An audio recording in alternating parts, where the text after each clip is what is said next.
مولانا تحسین جیلانی صاحب کے بیانات سننے کے لیے تحسین جیلانی آفیشیل کو سبسکرائب کریں۔ نہیں ہے۔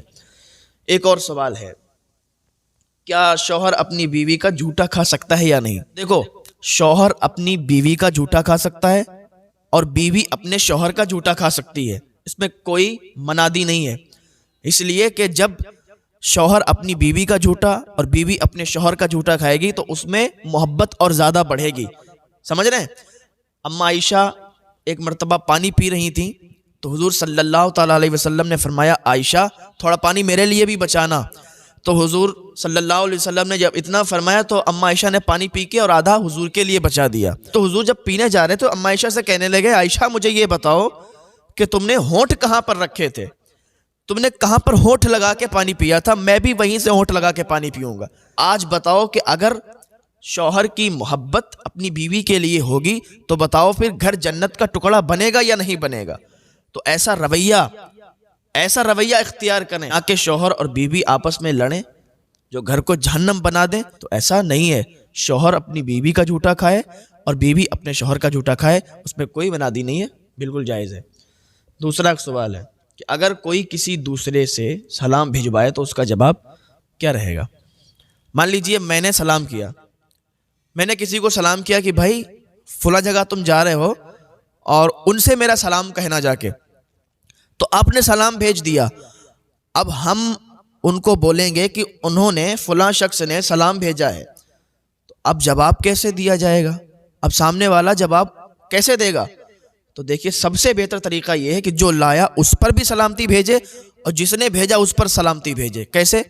وَعَلَيْكَ وَعَلَيْكُمُ السَّلام یا وَعَلَيْكَ وَعَلَيْهِ السَّلام، اس طریقے سے آپ اس کا جواب دے سکتے ہیں۔ کیا؟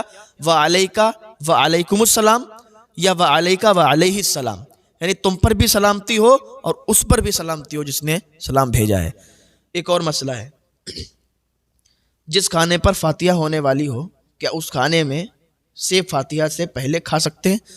یہ بھی ایک بڑا مسئلہ ہے۔ آج کل لوگوں کے درمیان یہ مسئلہ بہت گردش کرتا ہے اور اکثر دیکھا بھی گیا ہے کہ فاتحہ کے لیے کوئی انتظام آپ نے کیا، کوئی کھانا تیار کیا یا میٹھے کا انتظام کیا، تو لوگ کہتے ہیں بھائی ابھی رک جاؤ، ابھی کھانا مت، ابھی اس پر فاتحہ ہوگی۔ دیکھو، ایسا کچھ نہیں ہے۔ اگر آپ نے کھانا تیار کیا ہے یا کوئی میٹھا وغیرہ ہے آپ کے یہاں پہ جس پر آپ فاتحہ دلانے والے ہیں، اس سے پہلے اگر آپ چاہیں تو اس پر فاتحہ دلانے سے پہلے آپ اس کو کھا بھی سکتے ہیں۔ مان لیجیے آپ کے ہاں سالن تیار ہوا، سالن پکا، تو اس میں سے اگر کوئی کھانا چاہتا ہے تو ہانڈی سے نکال کر وہ کھا سکتا ہے اور باقی بچے پر فاتحہ دلوا سکتا ہے۔ ایسا کوئی ضروری نہیں ہے کہ جب تک فاتحہ نہیں ہوگی جب تک بھائی کھانا نہیں کھا سکتے، ایسا نہیں ہے۔ پھر ایسا کیسے ہو سکتا ہے کہ بھائی ہم مٹھائی خریدنے کے لیے جاتے ہیں، بھائی مٹھائی خریدنے کے لیے جاتے ہیں، وہاں سے مٹھائی لیتے ہیں، ایسا تو ہے نہیں کہ ہمارا انتظار کرتا ہے کہ جب یہ بندہ لے جائے گا فاتحہ کرائے گا تب ہم بیچیں گے۔ تو وہاں پر بھی تو ایسا ہی ہوتا ہے کہ ہم مٹھائی لینے جاتے ہیں، نہ جانے کتنے لوگ خریدتے ہیں اور نہ جانے کتنے لوگ کھاتے ہیں، تو ہم بھی لا کے فاتحہ دلاتے ہیں۔ تو یہ عقل میں بھی لائیں یہ باتیں، تو ایسا بھی ہو سکتا ہے کہ فاتحہ سے پہلے انسان کھا سکتا ہے۔ ایک اور سوال ہے، کیا الو منحوس ہوتا ہے کہ اگر گھر میں بیٹھ جائے تو گھر برباد کر دیتا ہے؟ کیسے کیسے مسئلے ہیں؟ الو منحوس نہیں ہوتا ہے، اگر گھر میں بیٹھ جائے تو گھر برباد نہیں کرتا ہے۔ اللہ رب العزت کے اختیار میں ساری چیزیں ہیں، چاہے الو بیٹھے یا کوئی بھی آپ کے ہاں پرندہ یا جانور آ جائے، جس کے آنے جانے سے گھر برباد نہیں ہوتا ہے، سمجھ رہے ہیں؟ تو یہ صرف اپنے عقل میں لوگ ایسی باتیں لاتے ہیں، اپنے ذہن سے باتیں ایسی گڑھتے ہیں، تو یہ کوئی نہیں ہے کہ الو بیٹھ جائے تو گھر برباد ہوگا۔ اللہ جب چاہے گا اور جو چاہے گا وہ ہو جائے گا، ٹھیک۔ ایک سوال اور ہے کہ اگر بلی راستہ کاٹ دے تو کیا ہو جاتا ہے؟ بلی راستہ کاٹ دے تو کچھ بھی نہیں ہوگا، بھائی میرے سامنے سے 1000 بلی گزار دو، پھر دیکھیں میں کیا ہوتا ہے۔ جب اللہ جو چاہے گا وہی ہوگا۔ اپنے من سے، اپنے عقل سے کوئی باتیں گھڑنے سے کچھ نہیں ہوتا ہے۔ بلی اگر سامنے سے گزر جائے یا راستہ کاٹ دے تو کچھ بھی نہیں ہوتا ہے۔ بہت سے لوگ کہتے ہیں کہ نہیں بھائی اب سفر کرنا برا ہے، تو جس کو لگتا ہے سفر کرنا برا ہے تو پھر اس کا ایمان کمزور ہے۔